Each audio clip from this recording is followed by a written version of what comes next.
जनपद बांदा की केन नदी में अवैध खनन ने 2 मासूमों की जिंदगियां निकल ली। दरअसल अवैध खनन करते हुए खनन माफिया केन नदी के तट को भी नहीं छोड़ रहे हैं, उसको भी काट कर बेच रहे हैं। नतीजा ये हुआ कि अवैध खनन से हुए गड्ढे में 4 मासूम बच्चियां डूब गई। स्थानीय मछुआरों ने चीख पुकार सुनकर 2 बच्चियों को किसी तरह बचा लिया, लेकिन 2 बच्चियों की दर्दनाक मौत हो गई। आपको बता दें कि पैलानी थाना क्षेत्र में केन नदी में जमकर अवैध खनन हो रहा है, लेकिन जब कोई बड़ी घटना हो जाती है तब प्रशासन की नींद खुलती है। 2 बच्चियों की दर्दनाक मौत की वजह से समूचे कस्बे में भारी आक्रोश है। स्थानीय लोग विरोध प्रदर्शन कर रहे हैं। लोगों का कहना है कि अवैध खनन कर रहे ठेकेदारों पर जब तक कार्रवाई नहीं होगी तब तक वे अपना विरोध प्रदर्शन करते रहेंगे। मरने वाली बच्चियों के परिजनों का रो रो कर बुरा हाल है। और इसी खबर पर ज्यादा जानकारी के लिए संवाददाता घनश्याम निशान चौरसिया हमारे साथ सीधे राजधानी लखनऊ से लाइव जुड़ गए हैं। घनश्याम, कई बार शिकायतें की होंगी अवैध खनन को लेकर, लेकिन कोई कार्रवाई नहीं हुई, लेकिन अब 2 बच्चियों की मौत हो गई। शायद अब प्रशासन की नींद खुल जाए। देखिए वर्षा, ये पहली बार नहीं है। 2022 में भी 2 बच्चे ऐसे ही डूब करके मर गए जब वो अपने जानवर को वहां पे चराने के लिए यानी चारा के लिए गए थे।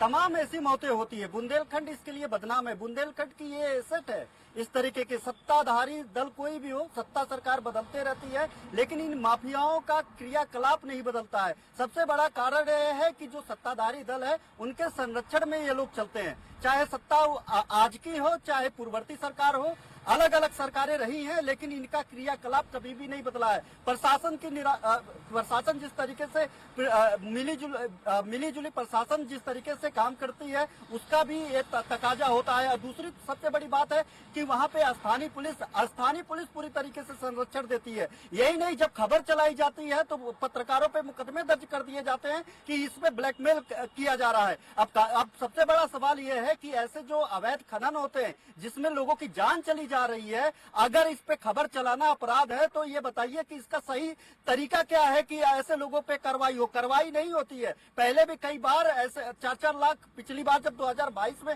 3 अप्रैल 2022 को भी 2 बच्चे जब मौत हुई थी तब 4-4 लाख रुपए सरकार की तरफ से तत्कालिक जो राज्य मंत्री थे उन्होंने दे करके कुर्रम पूरा कर लिया था। लेकिन ये मौतें महज 2-4 लाख रुपए की महफूज नहीं हो सकती। क्या इनकी जो मासूम है, जो जिनके घर की ये जो लाल जो है काल के गाल में समा गए हैं, जिनकी जिंदगियां बूझ गई है, क्या ये 2-4 लाख रुपए की मोहताज है? क्या ये जिंदगी वापस लौट सकती है? अब यही बात है कि कल जो है 4 बच्चियां वहां पे भंडारे में पूड़ियां खाने के लिए जा रही थी, और चूंकि उनको पता ही नहीं चला कि जो माफिया है, खनन माफिया है, वो नदी के जो केन नदी है उसके तट को इतने अंदर तक काट के उसको बेच डाले हैं, उसके बालू को निकाल करके बेच डाले हैं जहां पे रास्ते निकलते हैं। उन बच्चियों को पता नहीं चला, वो वहां पे डूब गई। हालांकि जब वो चीख पुकार मच रही थी वहां पे 2-3 मछुआरे थे। वो स्थानीय जो मछुआरे 2 लोगों को तो निकाल लिया, लेकिन 2 लोग वहीं पे नदी में समा गई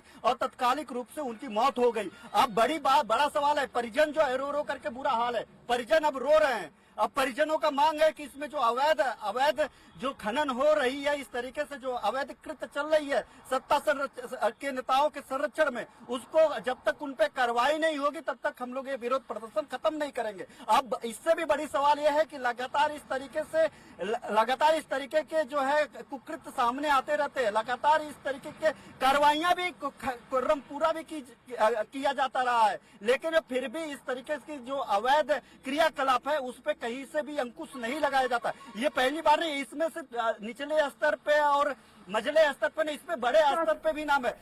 मणिलाल पाटीदार के बारे में ये किसी से भी नहीं छुपा है वर्षा की। मणिलाल पाटीदार जो एक आईपीएस थे, उनपे भी आरोप लगा था, वो अभी जमानत पर रिहा हुए हैं। उनपे आरोप लगा था कि जो बुंदेलखंड एक्सप्रेसवे है उस पे जितने भी अवैध लोडिंग गाड़ियां जाती थी, बिना परमिट के गाड़ियां अवैध खनन के लिए जाती थी, तो 2 लाख रुपए महीने मांगने की बात की जा रही थी। आरोप लगा था उसने। घनश्याम, इस पूरे ही मामले में परिजन तो अभी चिंता व्यक्त कर ही रहे हैं, लेकिन इस घटना के बाद क्या प्रशासन की नींद खुली है? क्या प्रशासन ने इस पर गंभीर चिंता जताई? परिजनों की मांग करने से पहले क्या प्रशासन ने इस पर कोई कार्रवाई की? अगर देखिए प्रशासन इस पे प्रशासन की चिंता रहती, अगर प्रशासन इस पे कार्रवाई, उसकी नींद खुली होती तो वो गड्ढा गड्ढा ही नहीं बनता। जो रास्ता था वो केन नदी का जो किनारा था वो तालाब और गड्ढे में तब्दील ही नहीं होता, उसको रोक देते। अब जाग करके भी क्या बरसा, जब किसी सुखाने जब बर्बादी हो ही गई तब अब क्या जाग करके क्या करेंगे? 2 बच्चों की मौत हो गई, अब कैसे उसको बचाएंगे? अब क्या करेंगे? किस तरीके की संतावना देंगे? क्या कार्रवाई करेंगे? उन मासूमों को तो लौटा नहीं सकते, लेकिन कार्रवाई के नाम पे महज ढकोसला होता है, क्योंकि इनके अपने काकस बड़े लंबे हैं, काकस बड़े ऊपर हैं। मैंने पहले ही बताया वर्षा कि जब सत्ताधारी दल के नेताओं का ही संरक्षण हो तो आम जनमानस क्या करेगा? शिकायत लेकर के कहाँ जाएगा? प्रशासन के पास। प्रशासन की मिली भगत अगर नहीं रहती तो इतने बड़े बड़े नदी के किनारे गायब नहीं हो जाते और उस पर कार्रवाइयां होती। जनवरी में वहां के जिलाधिकारी ने एक टास्क फोर्स लगा करके तकरीबन 1.5 करोड़ से ज्यादा रुपए का जुर्माना लगाया था फर्जी चलाने, फर्जी जो है बसेस चली बिना फर्जी परमिट के, और वहां पे अवैध खनन को लेकर के ऐसे तमाम कार्रवाइयां होती रहती है। ये महज खाना पूर्ति होती है। अभी 4 बच्चे डूबे, 2 बच्चों की मौत हुई। अब इन 2 बच्चियों को लेकर के 2-3 दिन तक मामला चलेगा, फिर मामला ठप होगा और फिर वही ढर्रे के 3 पात। अब इस पे कार्रवाई को लेकर के जब तक शासन पूरी तरीके से इसमें मुस्तैद नहीं होगा, इनमें जो खनन माफिया है, जब इनके आतंक को खत्म जब तक नहीं किया जाएगा तब तक ये कहीं पे भी रुकने वाले नहीं है, किसी भी तरीके से रुकने वाले नहीं है। क्योंकि इनका जो पकड़ है वो पकड़ नीचे चौकीदार से लेकर के ऊपर तक है। वो अगर उनकी पकड़ नहीं होती तो इतनी सारे कार्रवाइयों के बावजूद, इतने सारे मामलात के बावजूद इस तरीके से कुकृत नहीं होते। केन नदी का जो किनारा है ये पहला मामला नहीं है, सालों साल चलता रहा है, पूर्ववर्ती सरकारों में भी चलता रहा। और जो सरकारें बदलती हैं लेकिन ये माफिया नहीं बदलते हैं, ये माफिया अपना जगह बना लेते हैं। अब उसका सबसे बड़ा कारण ये भी यही है कि पैसा जब तक पैसा बहाओ तमाशा देखो।